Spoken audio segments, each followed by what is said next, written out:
當你明明有足夠能力，卻被你嘅隊友不信任時，你嘅心情係咩？話說咧，我哋今次臨時臨急嚟 Bangkok 咧，係有啲事情要處理嘅。咁處理完事情之後咧，就唔好浪費個假期啦。我哋就周圍睇下有啲咩好玩啦。咁就睇咗 Klook 同埋 C-Trip 嘅介紹啦，就決定去 Bangkok 附近嘅大城市廟度玩一日嘅。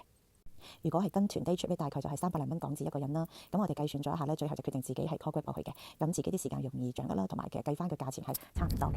咁我哋就唔使咁早出發嘅，其實都係10點幾開始 call Grab 啦，大概1個鐘就到呢個邦巴恩夏宮啦。咁我就係喺呢一個邦巴恩夏宮入邊呢，就發生咗一件不被豬隊友信任件事啦。咁買咗門飛入咗場之後呢，我哋就見到呢啲高爾夫球車啦，咁梗係想租啦，都唔想行啊，係咪？但係咧，原來佢租車咧就好嚴格嘅喎，佢要求你提供呢個駕駛執照嘅。但係因為我哋今次嚟 Bangkok 都係匆忙嚟辦啲事啦，所以就唔會帶住個駕駛證噶嘛，尤其係國際駕駛證啊嘛，咁就諗住都租唔成噶啦，咁就走啦。跟住我又諗到啦，我哋應該係有個駕駛執照呢啲 document 嘅 files 咧係 save 喺嗰個電話嘅 Dropbox 入邊嘅。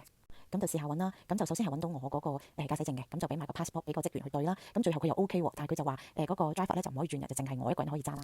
哇！咁嗰一刻梗係有啲反應啦，因為我哋本身冇帶嗰個證件，淨係得嗰個電子版嘅，咁人哋都同意咯，咁啊快啲俾錢，咁咪攞車啦。但係點知咧，我老公咧就唔同意喎，佢係都要去揾佢嗰一份駕駛證，即係佢點都唔俾我揸。咁我就話算啦，咁唔好喺個電話度整嚟整去嘥時間啦。咁我揸咪我揸咯。哇！但係咧，我老公態度堅決強硬，係唔俾我揸，佢係都要喺佢嘅電話咧。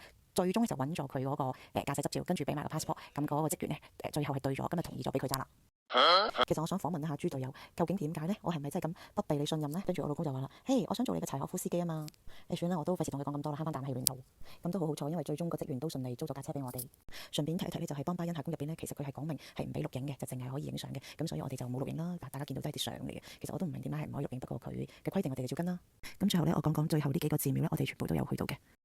咁入寺廟咧，記住要着長褲或者係長裙喎。咁要帶多啲奔拍水啦。咁玩到6點零7點咧，你 call 翻 Grab 翻Bangkok 市區咧，大概都係200幾蚊港紙。咁其實 total 加埋咧，就同跟呢一個 day tour 咧係差唔多價錢嘅。咁介紹到呢度啦，聽日翻香港啦，拜。